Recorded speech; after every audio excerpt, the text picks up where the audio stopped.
I'm Rebecca. And I'm Hunter. This is the Family Show!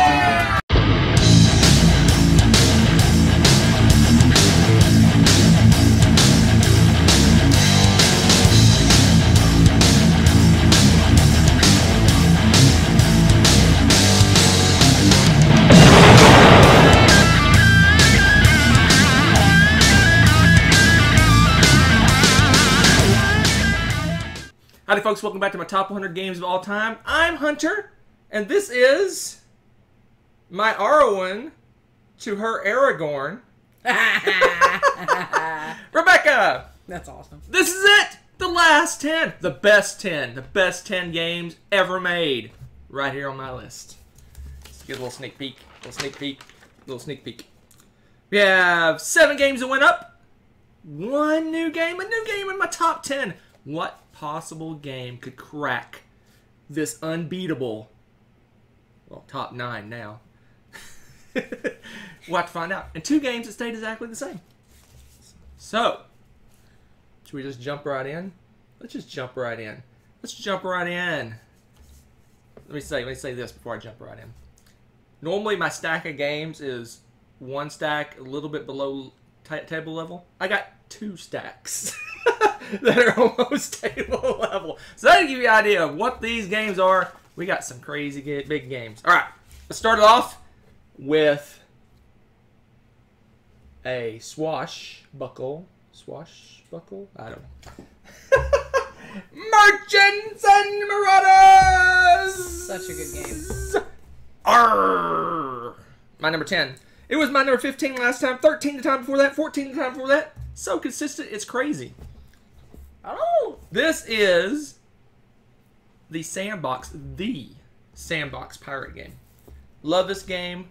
Way back in the olden days when I first got this game, I looked at the back cover and it looked just like Sid Meier's Pirates. One of my favorite games of all time. It totally does. And I'm like, I don't know what this is, but I'm buying it. And I've loved it ever since. It's so awesome. It's, like I said, Sandbox pirate game. You can be a kind merchant delivering goods to port. You can be a pirate hunter, go out and kill pirates. You can be a merchant hunter. You can be a pirate. You can be all sorts of things. You can just go around looking for quests. You can do whatever you want in this game. This game is wide open. Many wonderful paths to victory.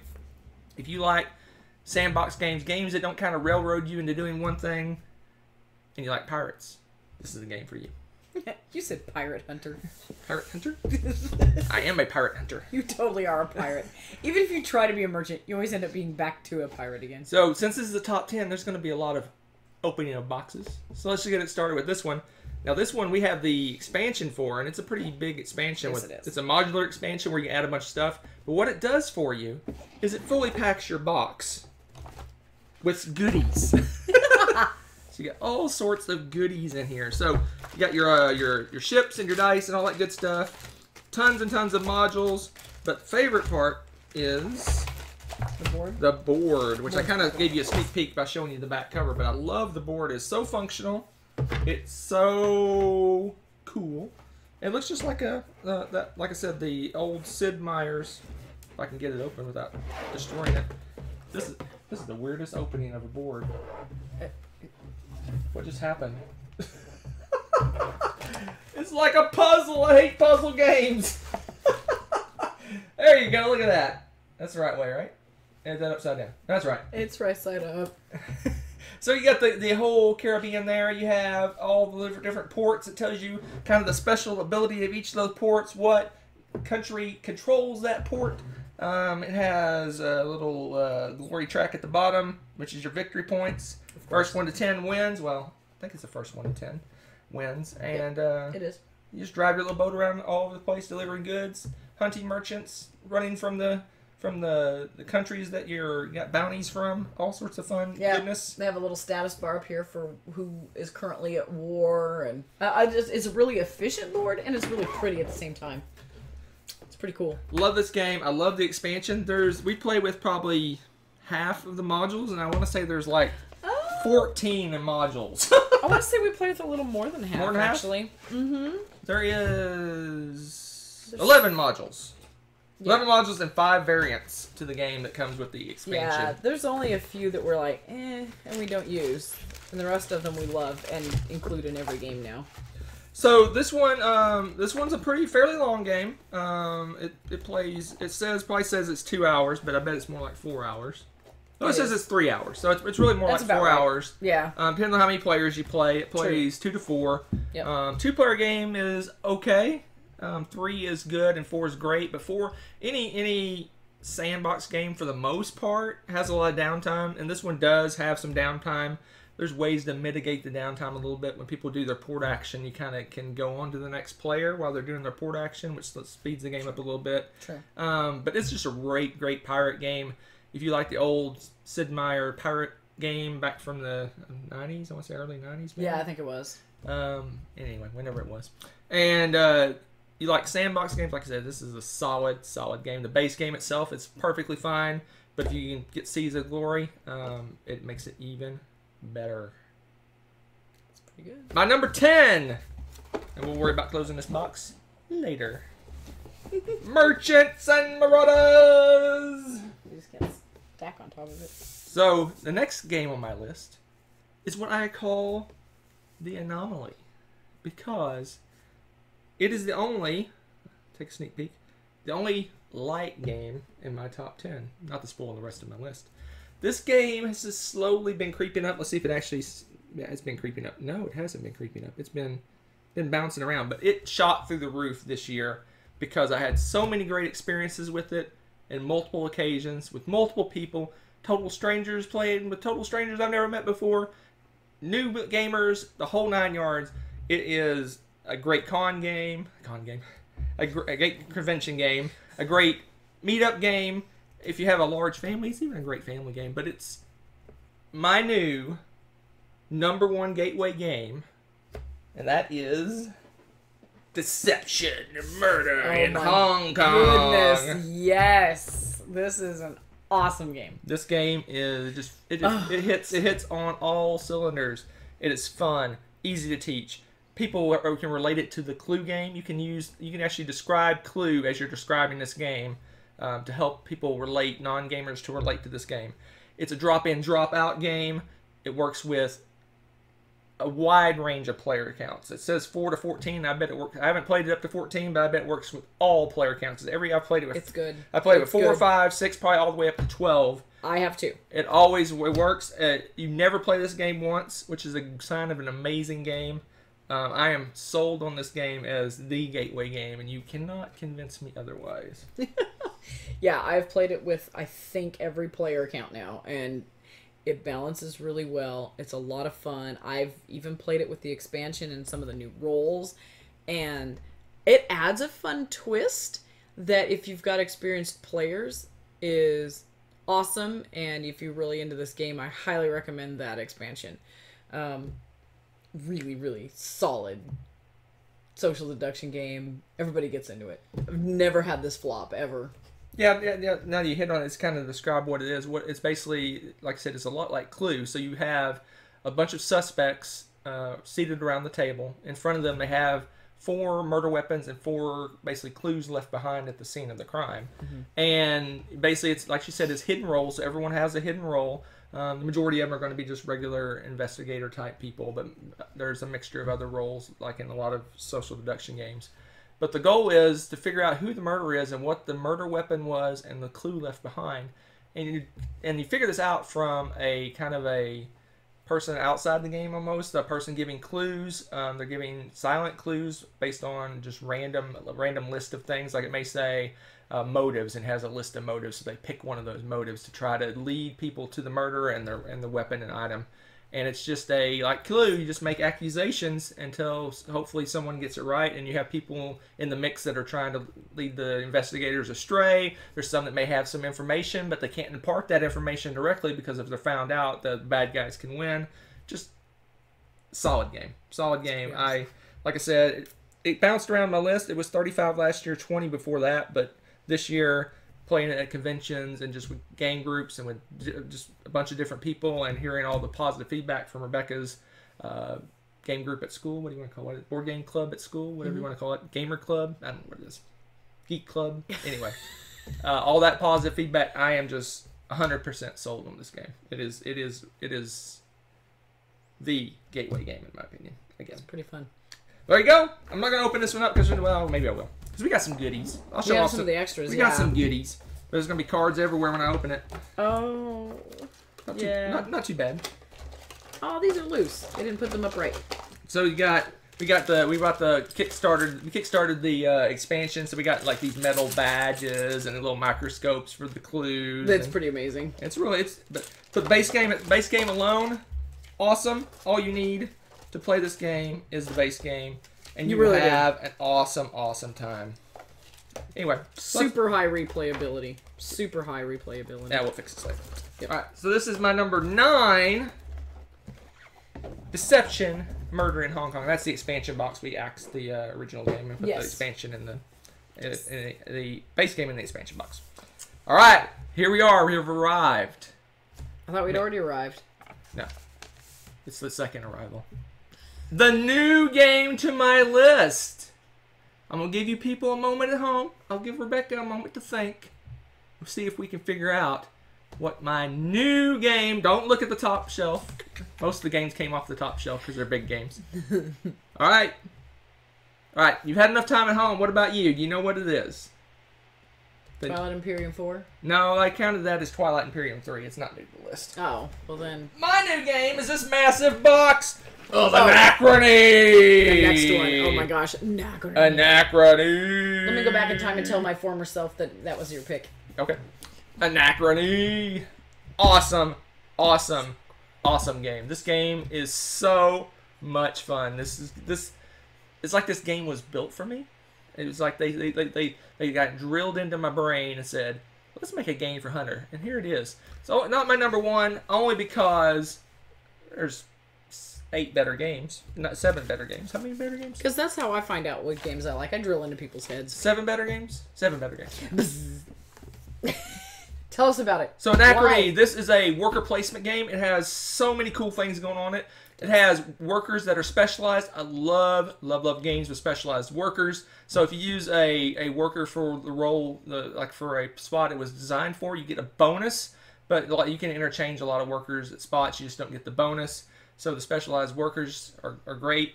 You have an area on your board where you can build buildings that are unique and only you can use those. So you basically build those buildings, and now there's spots where you can put workers that only you can go to. So you have special powers that only you have when you build those buildings.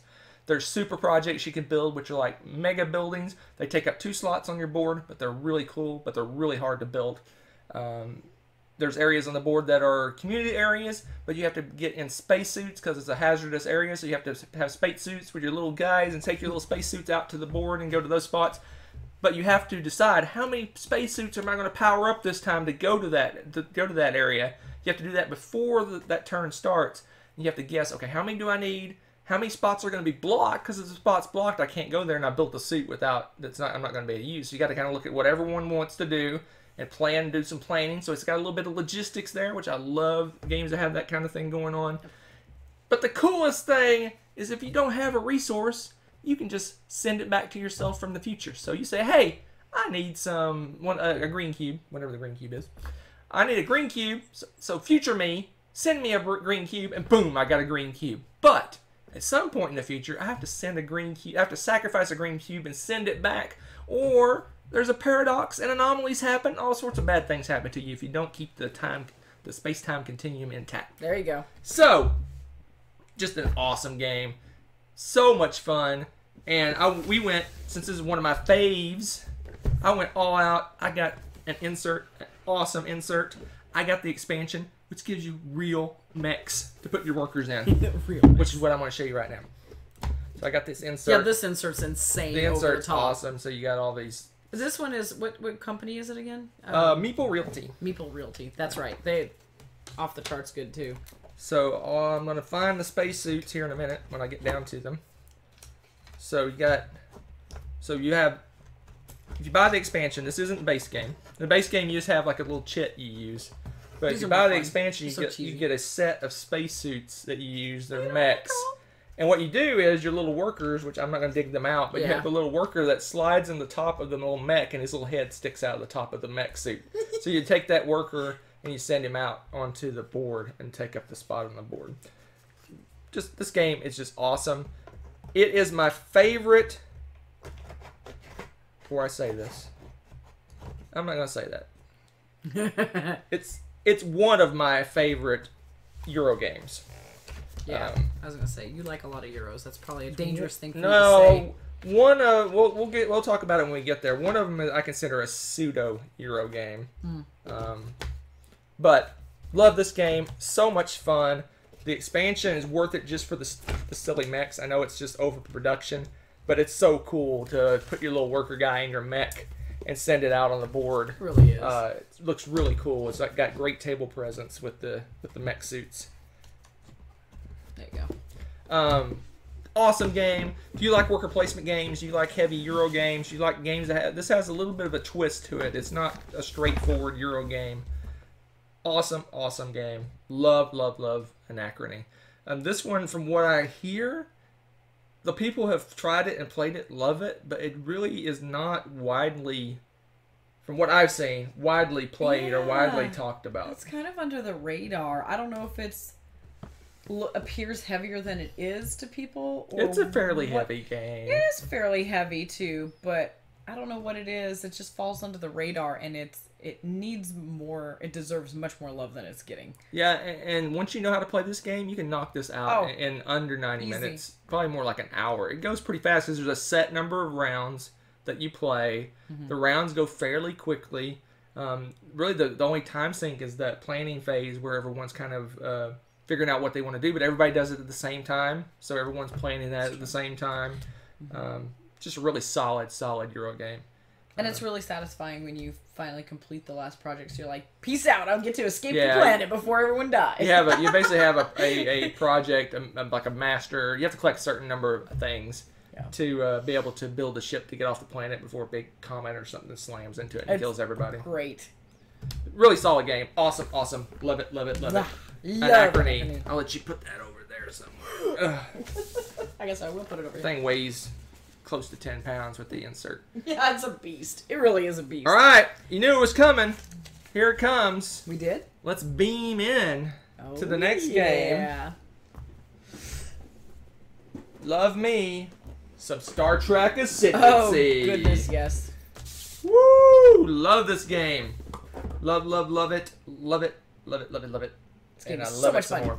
So this is Star Trek on a macro level. So basically you're pulling back and you're dealing with things on a planetary level. So you're basically colonizing planets, getting the resources, using those resources to build up your fleets, and eventually you'll beat up the other players and try to get a certain number of ascendancy points. So it's a race to a certain number of ascendancy points to win the game. Yep. Every race in this is very unique, very asymmetrical. They have a completely different way of playing the game. The Starfleet wants to go out. They want to colonize planets, and they don't want to. They do it through negotiation. They don't go in and just beat them up and take them over. They do it through negotiation. They are really science heavy. They do a lot of exploration.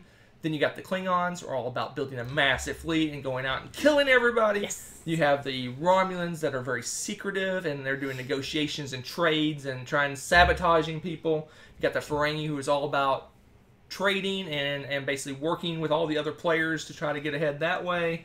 You got the Cardassians that are just kind of a mixture of fighting and negotiation. Really, really amazing game. We've only got, I think we got all the expansions that are available now, but we have the Vulcans coming soon, the Andorians, and I can't think of the last one. But anyway, more expansions coming, more races. And I assume they're going to be just as asymmetrical and cool. There is a Borg expansion, which allows you to play the game solo and play it 2-player. This is basically a 3-player game, but with the Borg expansion, you can play it 2-player. And it makes the game almost semi-cooperative because you have the Borg attacking the galaxy, and if you basically ignore that and do your own thing, or you interact only with the other players, the Borg's going to build up and wipe everyone out. So you got to split your time between fighting the Borg versus doing your own thing, and there's that whole cat and mouse. Are you going to do it, or am I going to do it? But really, everyone should be doing it. Great Star Trek game. This reminds me a lot of Rebellion in the fact that it's kind of, again, pulled back at the planetary level with the ships and such. It's not really episodic. It's not really dealing with different... Even though Star Wars Rebellion does deal with characters, but it's not like scenarios, like situations. This one is, again, this is even more macro than that. It's all about planetary control and exploration. Awesome Star Trek game. Love it, love it, love it. It's definitely combat heavy. It's definitely an attacky game. If you're not into that, this is not the game for you because you will be butting heads with the players really quick. And combat is a major part of the game. Resistance is futile. Pretty much. Love it, love it, love it. I'm going to open it up. Let you take a little sneak peek of it. Although it's all just dumped in here. But yeah, I will show you. The minis are adorable. Let me show off some of the little minis. Okay. Here's Baby Enterprises. Look at these, they're so cute. I'm not sure that you can even see these. You can lean forward. Can you see that? I think you need to hold it up and put your hand behind it. Oh, like so? Well. That help? Yeah, kind of. Isn't he cute? It's a little tiny Enterprise. Yeah, so you got They're little Romulan The ship. Romulan ships are amazing. They're all really cool. And then you got, if you buy the Borg expansion, you have... Oh yeah, where's the cube? Where's the cube? The Borg cube is in here somewhere. hold all that. And I'll pull out. So cool. Oh, it's a baggie within a baggie. Who would do something like that? You. Probably. Hold all that. Oh my goodness. There we go. Here's the Borg. There he is. So you got the little Borg cubes. Aren't they amazing? Yeah. They're adorable. So yeah, this game is just a lot of fun. But you like I said, you need to know that it is combat heavy. It's a tacky game. Yep. But it does have exploration and resource management and building up your things and kind of tech. It has a tech tree to it and all that sort of stuff. I wouldn't say it's quite a 4X game, but it's pretty darn close to a 4X. Close. Yeah. To a 4X game. What I think really makes this one unique too is the warp zones. How those are set up. Warp zones are basically the distance you're traveling between the two planets, and you can liken it to the warp speed because, of course, if you're going faster, the distance is going to be shorter and everything. But you're rolling a die, and then once you find out what it is, that determines how long your warp zone is. And it's great because until it's connected to two planets, you can move it anywhere. So your galaxy, your knowledge of the galaxy is kind of in flux at that point, and you can kind of manipulate things around until it connects with another planet. It's really neat, and you're never going to have the same map. Yeah, when you go through I don't know if you can see it from the back of the board. It's really But there's cool. all, basically the planets, there's all these little connections between the planets, and eventually you end up with this big, massive grid, more like a spider web of planets It's a web that you're going to be traveling through. It's really neat. Great game. If you like Star Trek and you like attacky games, this is the one for you. Must get. All right. And again, like I mentioned, the base game's 3 players, so keep that in mind. All right, let's keep the space love going. We're going to move from Star Trekkiness to the sandbox space game. And that is the 500 pounds of Zaya, Legends of a Drift System.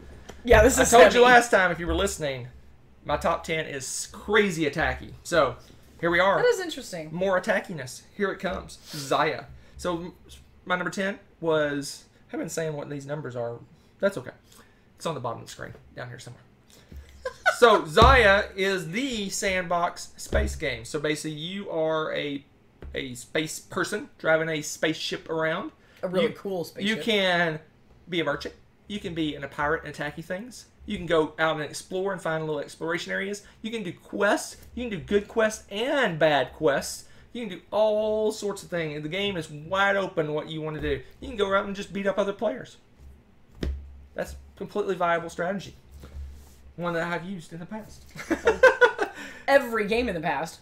So this game, Zaya, a lot of people had issues with the base game. in the fact that it was in the fact that it was too random and too crazy and chaotic. Yep. Your engines, you could roll. Basically, you get an engine that's a 12-sided die. You roll it. If you roll 1, you move 1. You roll 12, you move 12, which isn't really fair. There is an expansion. I don't remember what it's called. What's the expansion called? Embers of a Forgotten Star? Or... Forsaken Star. Is that what it is? Yeah, Embers of a Forgotten Star. It has a lot of rules that mitigate those issues where you can buy like modifiers for your engine, so your lowest roll will be a 4, for example, or something like that. But I got, again, another Meeple Realty insert that takes the entire base game and the expansion and fits it all in a nice, clean, little, beautiful package. Makes it weigh 100 pounds, but that's okay. It's totally worth it because this has a booger of a setup because there's a lot going on with the different cards and the ships. You want them to be organized so you can just pull them and go. Right. Because there's different levels of ships. And if you're having to sort through and go, okay, well, this one's a level 3 ship and this one... It'll take you forever to get set up. But this is great. Again, they did a really good job of pull this out. Oh, we're ready to go. Right. Love that. And it's worth the investment if you like to play this. This game, I didn't mention, I think I mentioned it's an exploration game. So you basically are drawing tiles that are going to be random each time. So you don't know the map beforehand. So it's got a heavy exploration quality. Yep. It comes with pre-painted ships, which are beautiful. Cool. So this is the Meeple Realty, so you don't get this cool little insert. But let's see if I can do it. We haven't opened it in a while. It's probably a little stiff. All right, so it opens up, and there's all your little. Oh my gosh! They're sliding. All the little ships, and the one that just flew away. Beautiful pre-painted miniatures. They are in the base game. It is not a Kickstarter Plus. It's not an extra thing. They come pre-painted and beautiful. Love this game. One of the things I love most about it, among other many things I love about it, is you can set the game length before you start playing. Yeah. So you basically go to a certain number of fame points that triggers the end of the game. You can say, hey, let's do a quick little 10 fame point game. Or let's do an epic 20-point fame point game that takes a long time. So you can decide, maybe you could go to, even if you want to just kind of learn the game, let's make this a learning game. Let's go to 5. boring. But I'm just kidding. Yeah, you can use it to you can totally do it. But well, that was nice. Quit. 5 fame points takes probably, I bet, an hour It's and a a half. slow churn to get those first few, actually. Yeah, and then after that, it just snowballs. Got all these beautiful little components, little Yeah, it's cubes. really brightly colored. It's got a pick up deliver aspect to it. It's got all. Anyway, this game is awesome. If you like attacking games, you like space games, you like sandbox games, this is the one, the one to have. But again, I highly suggest the Embers of a Forsaken Star expansion. It cleans up the game quite a bit, makes it awesome. Lets you play 2-player. I believe it even lets you play 1-player.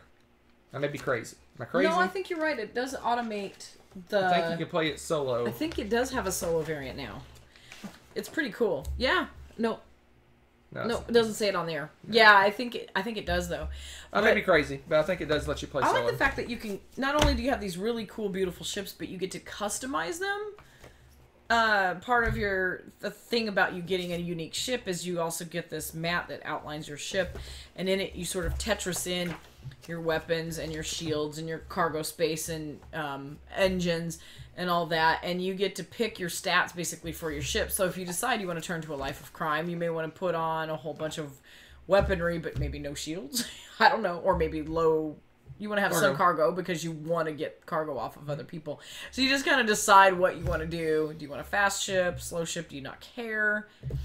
It's super fun because the same ship, again, the replayability is so high on this because you can get the same ship and do 20 different things with it. Right. You know, it's just... Oh, man, there's so many. There's ships that we haven't even played with, I bet. Yeah. That's in the set. I'm sure of it. Oh, I was pointing to while she was talking is this is the solo rules. That kind of answers that question. Yep. So, awesome game, awesome space theme. Oh, Sandbox, play this 100 different ways. In fact, you can play 50 of those 100 different ways in the same game if you just switch what you're doing. That's true. Just so many choices, so many fun things to do. Love it, love it, love it. Loved it since it first came out. Loved it even more with the expansion. Yeah. Zaya. Legends of a Drift System. My number 6. Such a good game. This was this Far Off Games their first game? Or I believe it only was. game? Maybe their only game? Maybe I'm I don't know. that. Well, they did it right. Let's just put it that way. That was a thing of beauty. Almost threw me into the floor. It's so heavy.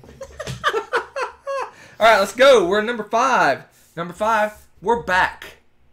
We're back In black? in the Romulan neutral zone Woo! with Romulans? the 50 boxes of Star Trek Fleet Captains. I'm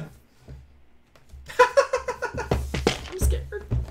Star Trek Fleet Captains. This is the Star Trek game to buy, in my opinion. I love Ascendancy, but I love Fleet Captains. So, Ascendancy was the macro pulled back planetary level. This has that too, but it has episodic type encounters and adventures and all sorts of all the characters from all the series, all the ships from all the series, all situations and episodes from all the series. It is Star Trek in a box. The, in my opinion, Star Trek game. Love it, love it, love it. So you can be, in the base game, you're either the Klingons or the Romulans, and they are... Romulans? I mean, Klingons in the Federation. My bad. Klingons in the Federation. I'm looking at the Romulan boxes. Confusing me. So, Klingon in the Federation, and you are exploring the galaxy. It's an exploration game. It is I guess, you're basically trying to gather victory points. You have completely different goals and different types of things to do. The Federation, again, similar to Ascendancy, they focus in on exploration and science and basically being nice guys. Klingons are all about war and fighting and destruction. And cloaking. And cloaking. Well, yes, cloaking. But I love it. You go out and you flip over a thing, and you every time you go into a new area, for the most part, you have a chance to have an encounter. If you have an encounter, you draw a card, and it's an episode of Star Trek. So you may get tribbles, or you may have the little thread thing that like wipe planets out. All sorts of different encounters from all the series. The Tholians. You can. It's a deck building game in a way. Each of the different races has a set of, I want to say, 10 decks that are very different. Then you get to pick 4 of those decks, mush them up together, shuffle them up, and now that is your deck. So you're going to be drawing from that to get your crew, to get in your abilities, your special powers, all sorts of things from that. So every game you can decide a different way to play. Maybe this time for the Federation you want to focus in on combat. So you get all these heavy combat decks, shuffle it up, and now that's what you're going to be doing. If you want to focus in on exploration, maybe you want to get things that have good scanning ability and things like that. So much fun. I hear so much beef about the production value of this game, that it's low production value, and I agree to a certain level. The tiles are like just hair above paper thin, but I can ignore all that because, contrary to everyone else, I love the HeroClix ships. I think they look so cool. They look like Star Trek models. I mean, they are plastic and unpainted and just kind of there, but if you pull out this ship, anyone who's ever watched Star Trek immediately knows what this is. You can look at it and go, that is the Enterprise. Well, same thing with the Reliant. If you watch Star Trek 2, Yep. there's the Reliant. I mean, I love And then this. the next gen Well, and you can tell that, ship. yeah, you can tell this is a Klingon ship, a warbird. Oh my gosh, yeah, these are great. I love the miniatures. Again, the tiles are kind of meh. The cards are kind of meh. Very thin cards, but I love the ships, and that makes up for it. I think the ships are beautiful. They're very they look good on the board, the tiles. What do you do? You want to pull out the Romulans and the Dominion and show them. I love the Dominion ships. They're beautiful. Yeah, they're pretty cool. Dominion. Nope. These are not easy boxes to open them for some reason. Got shake. Hold. Here, you do Romulans. I'll do Dominion. Okay, apparently I'm not talented at this. I think you like these just because of the color green they are. Look at these. Aren't they amazing? I think they're really cool. I hope you can see them pretty well. They're pretty rocking ships. They're amazing. I think they look beautiful. They do. They look really Again, cool. like I said, they're cheap plastic, but you can tell they look like. Yeah, you got all the stats on them and stuff. I don't know. I just think they're a blast. I think they're great. Love Fleet Captains. If you're a Star Trek fan and you're looking for the Star Trek game, and in my opinion, this is the Star Trek game. Well, yeah, because, I mean, it's one of those things where you can set up your ship and you could have Picard your captain, but Spock your science officer if you want. You're mixing the decks a different way. I mean, who doesn't want to do that? Mix and match their favorite characters and stuff, and it's possible for you to be able to do that depending on how you draw and set up your decks. So, I can't knock that. I think it's amazing, especially if you're a fan of Star Trek at all. This is the way to go. So yeah, so I want to quickly again, another thing I like about this, similar to Zaya, you can decide how many victory points you're going for and how big of a map. Basically, the size of your map decides how many victory points you're going for. So you can do a little small map, do a quick little game. You can do an epic, massive map and have an epic, long game. So it's up to your choice. You can design the map any shape you want, any way you want. It's up to you. We played one game where we had a small central area and then a bunch of little like a little line that went off, and there's a pocket over here and another line that went off. And you can design it any way you want. The number of tiles you use kind of decides how many victory points you're going for and how long your game is. I guess you could design a big map and do low victory points, but you wouldn't have much interaction that way. Yeah, that's true. So, love it. If you love Star Trek, in my opinion, this is the game though. So, Fleet Captains, my number 5. I guess I should say what it was. So yeah. It was 8 last time, 8 the time before that, and 5 the time before that. So 8, 5, 8, 8, 5. Symmetrical. I thought you had it higher at one point. Nope. That's interesting. All right, let's move from the land of Star Trek to the land of ice. Land of Ice. Champions of Midgard. This is surpassed. Wow. Champions. I have to do it on the side because I got the Kickstarter box. We'll do it this way. You can see the name. Champions of Midgard. I'm putting the name on the bottom. I don't know why I'm worrying about the name on the side. Anyway, let's just hold it up. Oh my gosh, what are you doing? Dun dun dun dun dun. Champions of Midgard. Love it. So this is the game that I was thinking of when I said Anacru was my favorite Euro game. So because technically, this is Euro-esque.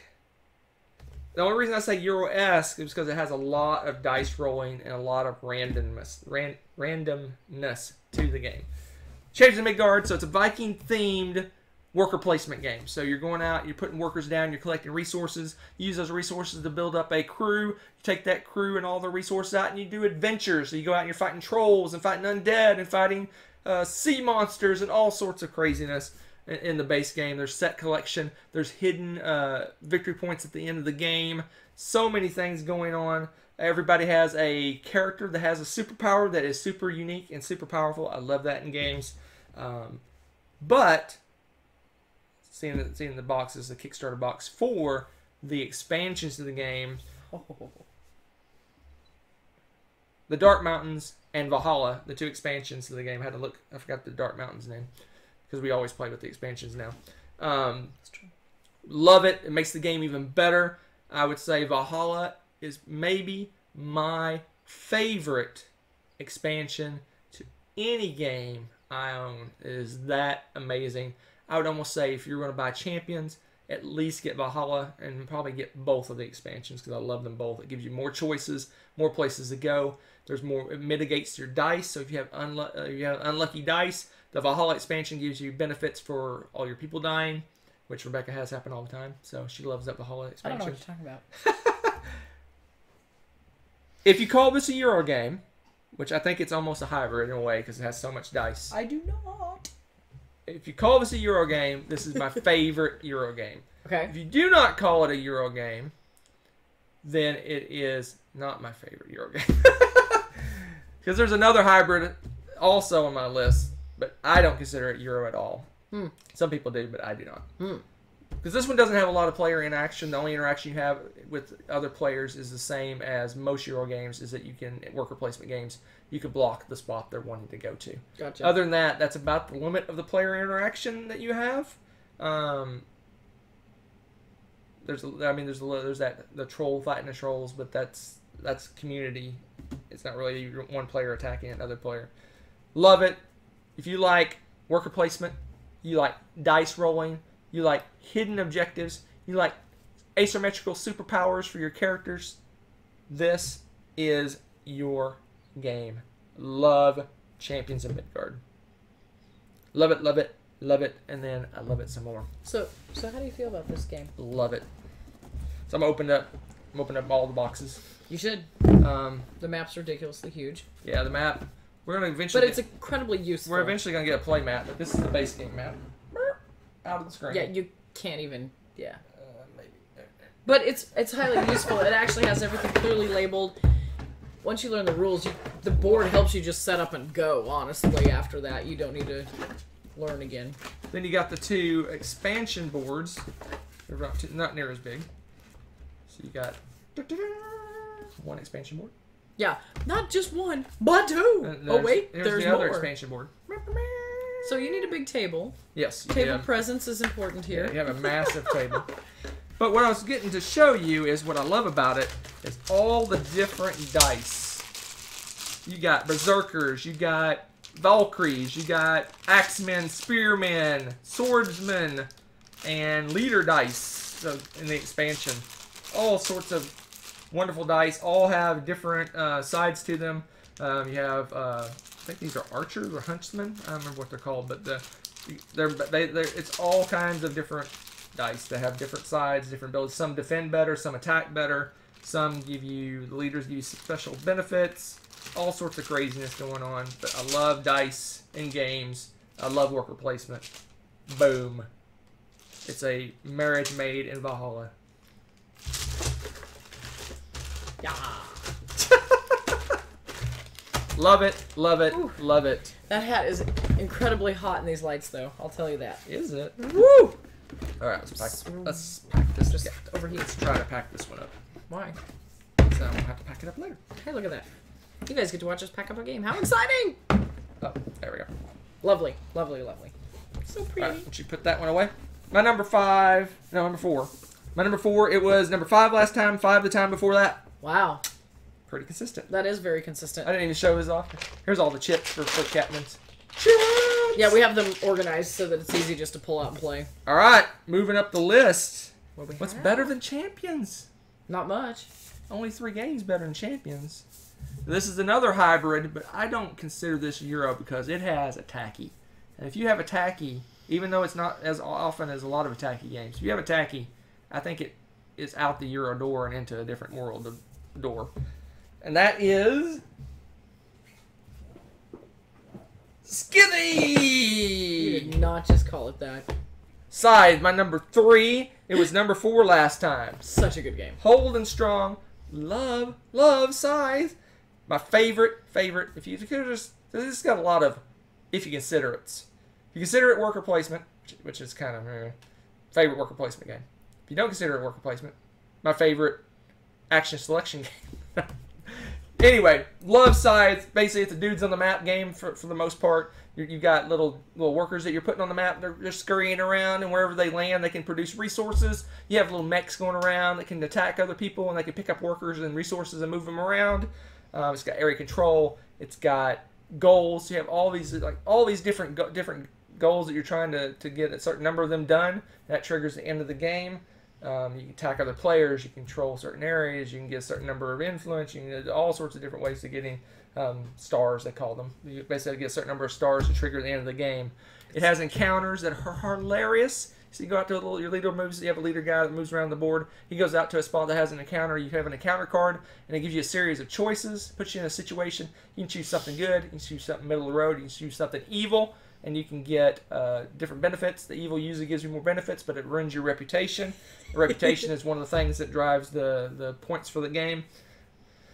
So much coolness about this game. I love this game. The only reason it is not top of the list, not to spoil my top of my list, is it's not quite epic. You've had some pretty epic plays with it, though. It's not quite epic. It is an awesome game. It's awesome fun, but I would not put it in the epic game category, which is fine because it's still a 2-3 hour Oh yeah, it's a game. commitment. But it got It's a blast. I threw everything together because reasons. I got all the expansions, and I haven't got the collector's box yet. But you have cool. Every player has cool little mechs. They all look a little bit different. Every person has a little leader person, a little miniature for your leader person. This one's got a little bear. It's a Russian lady with, I don't know what her name is, with a bear. Is that a monkey or a midget? It's a monkey. Oh, okay. It's a monkey or a midget. Well, I'm not sure. It's just all of them have animals. Oh yeah, that's right. They all have animals. Yes. But look at it. This mech. See, it's like a totally different shape and thing than the others. It's just really cool. I guess I can't show this off without digging the airships out, right? You gotta dig out the airships. Some of these So one of the expansions expansions, are off the charts. the airship expansion gives you this massive, giant airships Look at that these go around the things. board, and basically they give you benefit. Basically, they have different powers, random powers every game. That they travel the board, they can pick up resources and little worker guys and move them around. They can influence areas. It just really, like I said, their power for each game is randomized. What they do for you, which is cool. And they're ridiculously huge. They're ridiculous. You've only Especially when you look on that map with them. It's pretty cool. I don't know what more I can say about this game. I love so many things about it. I love the fact. Another thing, I mean, I can just keep going on the games I love. One of the other things I like about it is it has spots on the board that are basically covered. And you can upgrade. You do an upgrade ability, and you basically take a cube off an area and make it more powerful. Makes that action for that area more, the action selection more powerful for that action. And you take that cube and you put it at the bottom, and it makes other actions cheaper. Which I love when you take something off of an area, make it more powerful, move it to another part of your board and make that more powerful as well. Eclipse has that. Great Western Trail has something similar. Yeah. Basically taking discs off, making it more powerful, and then getting a benefit in another place. Awesome game. If you're a fan of hybrid games, if you like hybrid games like Blood Rage, trying to think of other hybrid games. Rising Sun, I don't know if that's a hybrid. I haven't played it or not. I need to play it. I mean, I haven't played it, so I don't know. But games that have Euro aspects mixed with Ameritrash thrash aspects, where you got Euro stuff going on, like resource management, action selection, worker placement, things like that. Pseudo worker placement for this, mixed with the ability to go out and fight people and build up and make your basically attack other players to slow them down and prevent them from controlling areas. Got a mush of both of those styles of games. This is the game for you. I love it, love it, love it. Scythe. My personal favorite for this is your individual player mat, and the fact that your engine's slightly unique compared to whatever the other different ones are. I love that about it.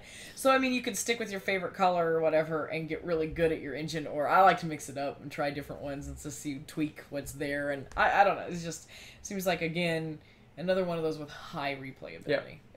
Yeah, and now that you, again, I got, like I said, I could go on and on about this game, but you mentioned, yeah, each player board is unique on how the combination of resources and which ones are slightly different from each other, and what you have a top action and a bottom action, and they're kind of mixed up a little bit.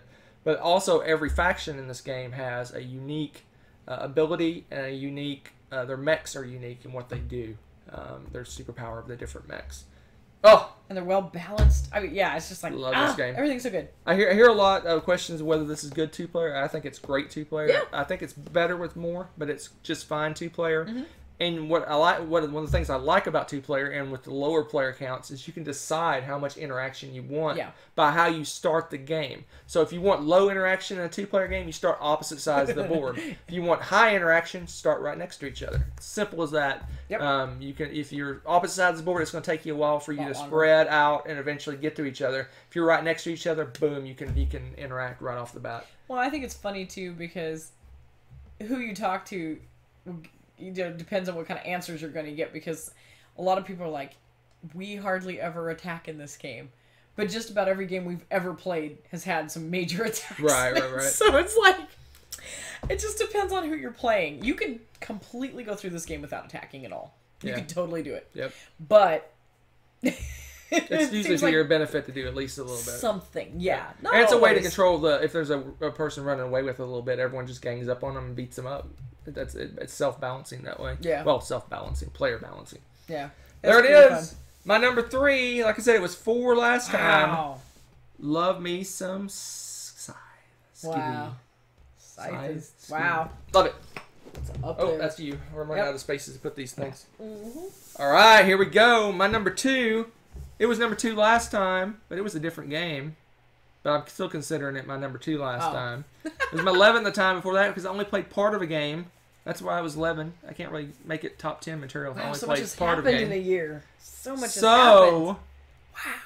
2 to 11, what could it be? It has to be Twilight Imperium 4th edition.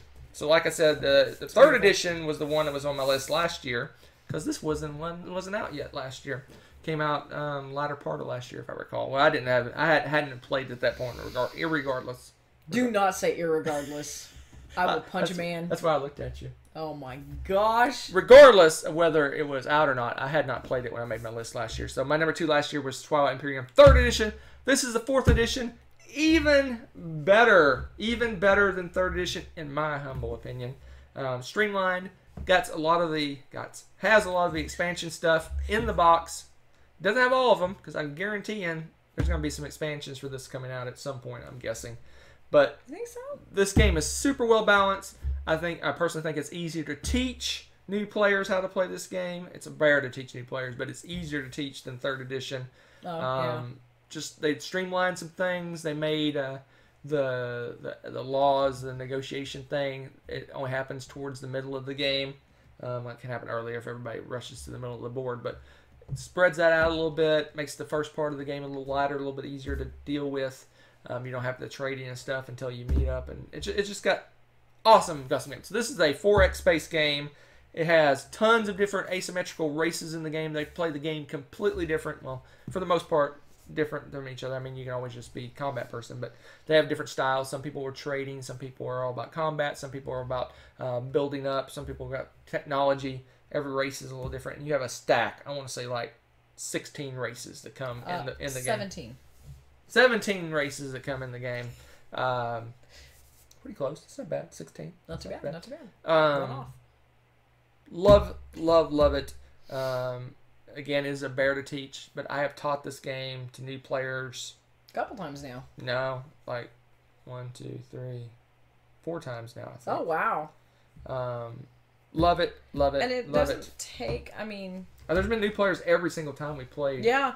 And What it's, TI3. I don't know. I mean, I think A, Has you're it? getting better at that, and B, like, it is much easier this time around, too. Because it's pretty intuitive once you do it, like, how a turn goes. They've got a lot of good, like, cheat sheet guides to kind of help you, each player, go through the whole cycle. And it sort of drives that interaction, too, because you can't just... There's no dead time in this game, really, if you're playing it right, because if he's doing an action, there's a response action that you get to do, or a Right. sub action, something. So you want to know what he's doing so that you can do it also. Plus the fact that you need to keep an eye on what he's doing, because sometimes it takes a while to build things up, and if you're subtle about it, you can sneak in some military buildup or something else that people aren't paying attention to. So it's really important that you are just on when you play this game. It's Right. great. So I think the game benefits from a moderator. Yes. Someone to say, That has you played can it. do this. Yeah. Okay, now you can do this. Okay, everyone can do this. It And does just help. just to keep the turns flowing, Yeah. so that you don't have that. Okay, what are we doing now? Yeah. It's a situation. No, it's true. So the rules teacher, I think, will benefit from moderating. By moderating, I mean just keeping everybody on point. Mm-hmm. I mean, not being bossy, but saying, okay, now we all can do the trade action. This is what you can do. Now we all can do this action. It This speeds is what it up. you can do. It keeps it much. It keeps it flowing. It's a much smoother game doing it that way. I agree. love this game. This game was my number 2 last time. Like I said, it was TI3. I think TI4 has closed the gap to my number 1. I actually had to sit and think, which one do I like better? Did you really? Yeah, I think the gap is... Before it was like, woo, like, I gotta be in camera. Woo! It was like, wait. It was like this. I had to look at the computer. It's like this, and now it's more like this. It went from this to this. Anyway, That's interesting. so But I love it. I just love it. I think the reason, I'll explain the reasons why the gap is closed when I say what my number one is. Not that it's going to be too much of a shock to anyone that's familiar with the channel. No. But I love this game. It's epic. It is an experience. Every game I've played, I can tell you something major and monumental. I don't know if that's the right word, but something major that happened in every single game That's I've true. played of this game. I can tell you a situation or some kind of almost emotions that I felt at different points during the game. It draws you in. You have an experience. You look up and it's 8 hours later and you're like, where did the time go? What I mean, did I eat today? I mean, it's a long game, but it doesn't feel like a long. At no point It really during the doesn't. game you go, man, this is taking forever. I've never had that experience because we cut games short just because we knew someone was going to win. I still wanted to keep going. Well, yeah, it was mostly because we had to, just because people had to go home or something. It's not because we were done with Right. the Even game. if I know someone else is going to win and we can't catch them, which can happen in this game sometimes, I still want to play it out because the game is so much fun. I want to see what It's happens. Still good, and sometimes I suppose crazy things have happened. I'm Yeah. not gonna lie. So I've never played this game with all experienced players. So every game of this has That's been true. That's long. always been new. I mean, it's been 8+ hours every game I've played. Yeah. And that's just because we've always had to teach, always had new players. Which says something about this game too, because if it was pretty much any other game of this size, you're not going to want to have new players every single time. Right. You know, it's usually you're going to hunt down people that already play Well, it. some people do only want to And- play this with Well, I experienced get why, players. because it will speed up the game Yeah, considerably. yeah. But now, all those people we've played with before are experienced players, so we can just dive back in, do a quick run through. Okay, remember how to do this? Okay, let's go. Right. And I'm waiting for that day when that can actually happen. But I don't mind It teaching could. this game. I've taught And it. that's I've been- taught it several times, lots of times, it's always been a blast. and I haven't had any Always been a problems. blast. Yeah. Really, just love it. It's an amazing game. It is. Mm-hmm. It is a experience. It is.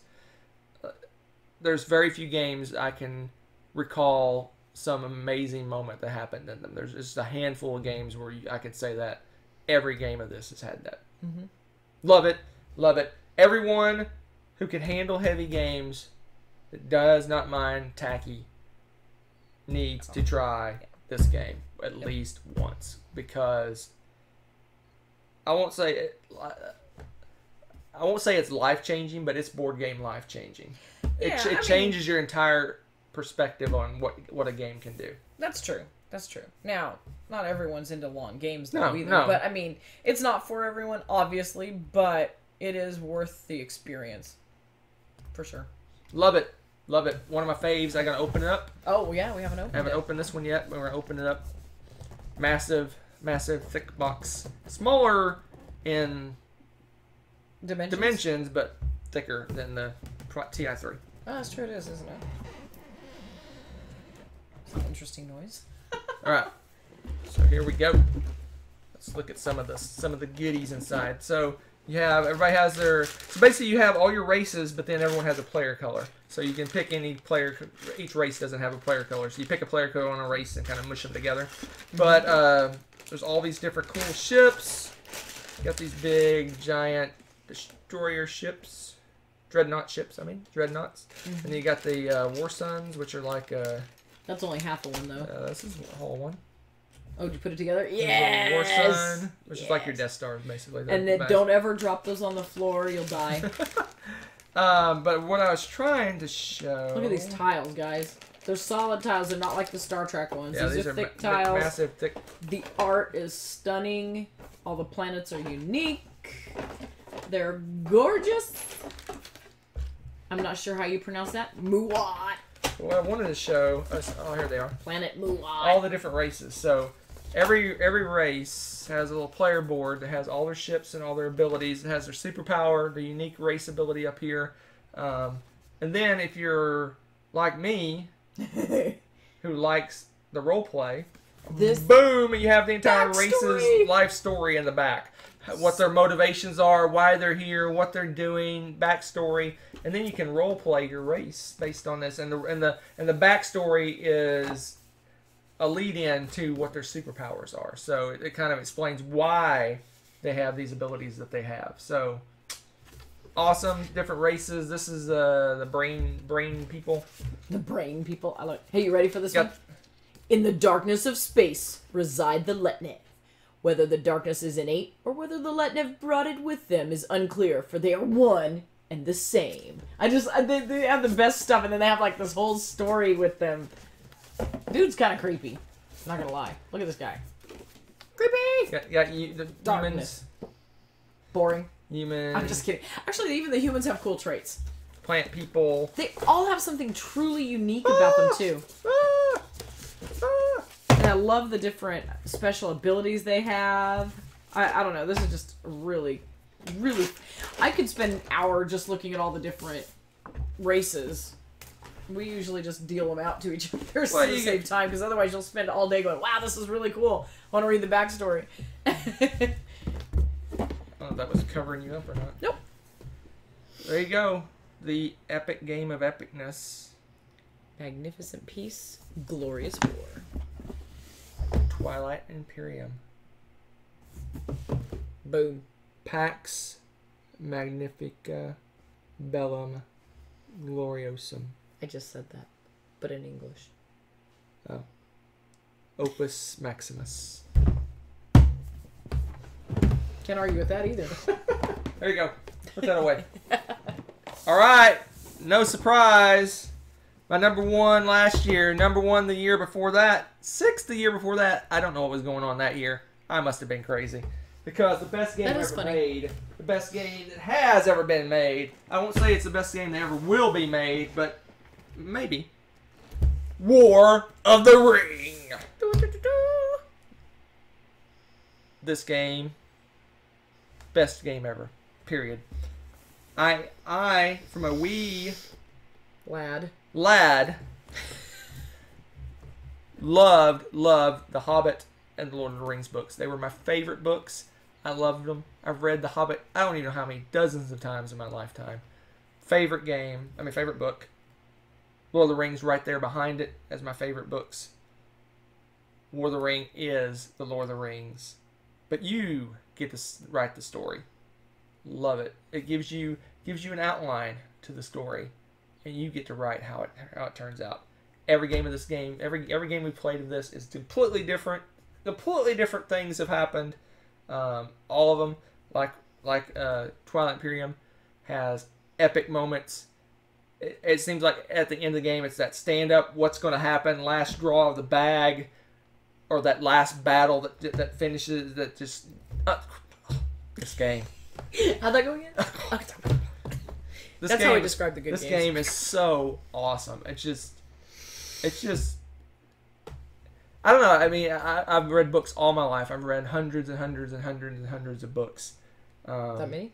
Yes, that many. We have I that probably many in the own. house. I probably own that many books. Yeah, you do.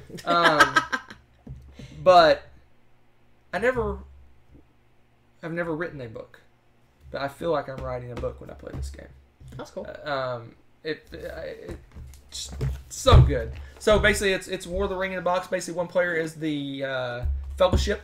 They're leading the ring bearer across the Middle Earth to kind of destroy the ring by throwing it into the Mount Doom. Meanwhile, the evil faction of Sauron is the Shadow Army. Oh, So I it's right there. forgot. Shadow Army. The Shadow Army is attempting to thwart his plans in many different ways. One way is just overwhelming the good armies, the good races of the good races. Is that what they're called? Anyway, overwhelming by taking over areas and controlling the board. And they're just sending like waves of death against the cities, trying to beat them down and take them over. Meanwhile, the hobbits with the ring are sneaking along, trying to stay hidden to make their way there. Meanwhile, the Nazgul are flying around, searching for the hobbits, trying to discover them. The Free People. That's what they're called. Gosh, this game is so awesome. The art's amazing and stunning. The cards are the monster big cards. The dice are just gorgeous. As you can see, here's some of the bad guy dice and the Free People dice. They're gorgeous. The miniatures too are just really cool. These are just some of the straight up just Those plain are old expansions. Well, these are expansions right here on the top, but the eagles, they're all the same quality. Expansions and the regular ones. You can see the great eagles. They're cool, and I can only imagine how gorgeous these would be painted, because you could totally just leave the base, the regular color, Right. whatever you need to keep them straight and stuff, or paint them in a way that you can tell them all apart. I think it would be amazing to do that, because see, like, you've got the Ents. This is one of the expansions too. The expansions are amazing.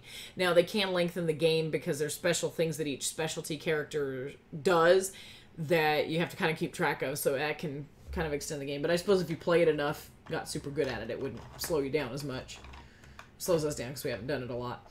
Do you want to talk about this insanely awesome? Yeah, I'll get to that in a second. I want to talk a little bit more about the game. Because this is crazy good. So basically, it's you rolling the dice. The dice decide what actions you can take on each turn. You basically alternate turns. The bad guys can allocate dice for the hunt to find try to discover the hobbits. Basically, you're building up a draw that's going to happen through your actions and through different cards and through things that you do. You're going to be creating this pool of tokens that you're going to draw from as the hobbits are passing through to get to Mount Doom, and they have to basically survive, not be corrupted by the ring on their way there, and make it in. Again, the free people and the Shadow Army can win by area control, but it's very unlikely. I have won once with the free people area control, but for the most part, it comes down to the ring bearer, whether he gets corrupted or he makes it to Mount Doom and throws the ring in. The expansions, like you said, are awesome. They add more different characters you can use, different armies you can use. It adds to the complexity of the game. It's a pretty complex game right off the bat, and that adds another level of complexity to it. But they're very thematic. Like she said, it's the eagles and the Ents, and then you have I can't remember who the Corsairs and Easterlings? I don't know. I can't remember. The Corsairs are the boats, and then you got the Shelob's spider people. Oh, that's right. The spiders. I forgot about that. We have the spiders in that. I mean, look at this. That's an expansion. I know. But, I mean, all the figurines are like that. Here's a non-expansion. Yeah. Look at these guys. They're amazing. So. Yeah, so it's just... I love this game. It's my favorite game. I think Twilight Imperium's caught up with it, and the only reason that I didn't want to spoil my list by saying why, Twilight Imperium plays more players. That's the only reason. I could see that. It feels a little more epic having 4, 5, 6 people sitting around a table playing as opposed, mano a mano with another person. I think that's why it's kind of closing the gap. Twilight Imperium feels more epic, but I enjoy this one so much more. Like I said, it just feels like I'm in the middle of the book and going, okay, next chapter is going to be, the dwarves fighting the Balrog in the mines of Moria. Mm-hmm. That's the chapter I'm going to write this time. I mean, every action I feel like I'm writing a chapter in a book. It's just so awesome, so much fun. Love. Favorite game all time. But one of the bears about War of the Ring. I guess I'll use that one because this one's going to be difficult to get out. Yeah, get this one. One of the barriers about War of the Ring is the setup. You have to put certain armies on certain cities of a certain type. Like 2 of this army and 1 of this army goes on this city. 1 guy of this army goes... And it's like you're looking back and forth. They put the summary. I don't know if this is going to show. It's probably going to glare like crazy. But they put the summary that's in the book right here on the box. So you pop open the box. All your armies are sorted. He tells you exactly where you're putting and what armies you're going to put on each spot, just like in the book. But it's broken up. It's organized in such a way it's super easy to... I think that saves about a half an hour of setup, I swear. Yeah. Them doing that. Because not to go into too much detail, so you have your normal characters, your epic characters of each of the 3 different things, and you can tell what goes where. Same way with... I guess I'll pull it out. I mean... Oh, gosh. It's going to be difficult. No, maybe not. I got it. No, once you pull out the middle stuff, all right, so comes out. Free People's the same way, but they have even more armies. But again, it's crazy. split between the elites and the regular troops of each of the different races. Lots of races. Yeah, there are. There's dwarves and elves and. I'm thinking about Gondor and oh, different. Yeah, the regions too. Yeah. You've got the different human regions and you have all the leaders. The great ones are all the Absolutely. leaders, and you have all the fellowship guys down here. So it's just this insert Meeple Realty makes amazingly solid inserts that I can't close because Well, you didn't lay the I cables tilted flat. Yeah. it. You do have to lay them flat, but yeah, they'll fit. So War of the Ring is, just from a lot of people I talk to, it's a lot of people's favorite game. Oh, really? That's Yeah. cool. That's really cool to know. But again, you have to like. I mean, it has it has certain things going against it. It's a bear to learn. It only plays 2. You can play it 4, but basically it's 4 players playing 2 different characters. I mean, it's You're sharing each, the role. You're taking each player and splitting it up into 2 pieces, which is you're basically playing a 2-player game with 4 players. Yeah. It's a bear to learn. Only 2 players. It is long. I mean, if you're learning to play this game, playing a full game of it, and it doesn't end early for some weird reason, which I wouldn't say it's going to even ending early is not that early. You're talking 4+ hours to play this. We can probably knock it out with a quick relearn and without the expansions in about 3 hours. And I bet you the box says 2 hours or something stupid. That's a good question. I don't think it says on here. I think it says probably on the back of this beast, which I'm not turning that over right now. I don't know how long it says it lasts. The other thing that's exciting about this is the table presence for obvious reasons, but here is half of the board. Half. Yeah, here's the other half. Half. Here, we'll hold it together and see if how much we can get in the frame. Not half. hold on. Whee! Wait, you got yours sideways. This There- way? Yes. Alright, there you go. There's the massive board. Middle Earth is ginormous. Yeah, massive board. Oh, you just messed up my meeples. There you go. You did it. Okay. Alright, I'll let you live. Yeah. And it's amazing, too, because it has player aid guide, which saves you so much, too, because once you learn the rules, all you need to do is really just go down the player aid. Love it, love, love, love, love it. Super awesome. I wish every game did player aids. Oh, man. What's wrong? Oh, it's heavy. All right. There it is, my number 1. No surprise. Like I said, if you watch the channel, you watch our stuff, you know I love this game. This is the best game ever made. I will accept no arguments. It is the best game ever made. Love it. Love it. Love it. If you guys just have some extra money sitting around, you can buy me the collector's edition. That'd be a great gift. An extra $5,000 somewhere. You know. Anyway, love War of the Ring. Favorite game of all time. And that's that, folks. We made another list. Oh, Another list. parting is such sweet sorrow. Love putting these lists together. I hope you enjoyed it. Thursday, 2 days from today of the airing of this show, we're going to do a live after party where I go all stats crazy, talk about what's gone up, what's gone down, what dropped off, what's happening, what new games I played recently that might make my list next year, all sorts of fun stuff. I don't know what's going to happen, but it's going to be live and it's going to be fun. Again, that's going to be a spoilerific live show, so hope you watched this whole thing and took notes because the live show is right around the corner, and Rebecca's list is right around the corner as well. She's going to be making that list probably during the Thanksgiving break, which is the end of November, and probably start doing videos December and January. We're going to try to do the 2 a week again. Hopefully that'll work out okay. You guys have asked for it. It's right around the corner, about a month away or so, and we'll start airing the True Top 100. Would you say? Brother. Would you say it's a True Top 100? Oh, brother. You want to? My truth. You want to talk about your sneak peek of your list? English. Sneak peek of your list. Would you like? No, I revealed nothing. No, I mean like how you're going to put it together. What you're going to do. How you think it's going to change. I'm just going to take flashcards and just chuck them on the table. See what happens. No. I'm totally kidding. No, I'm probably going to go the way you did and list Meeple Realty. No. Or Pub Meeple. Meeple Realty. I'm just going to say Meeple Realty. Buy them all. No. Pub Meeple app thing where you can rank your games. I'm going to go through and do that again. That seemed to work really well last time, and it worked really well for you this time. Yep. So I'm going to go through and do that. I'm going to do a pretty monster-sized list because I'm very curious how things are going to fall.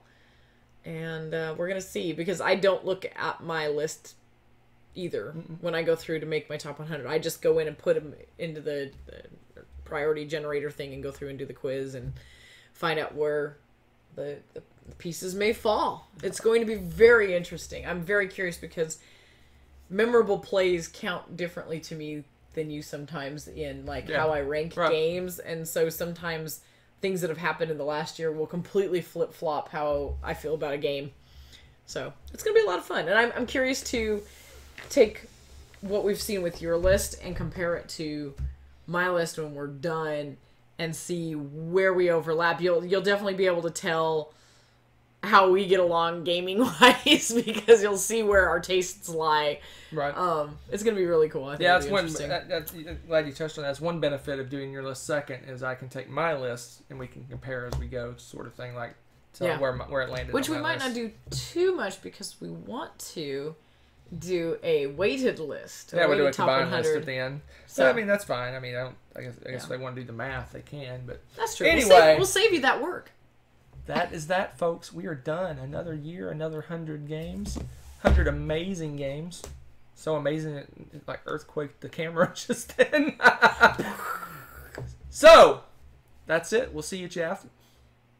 We'll see what? We'll see you. When? We will see you at the after party. Bye.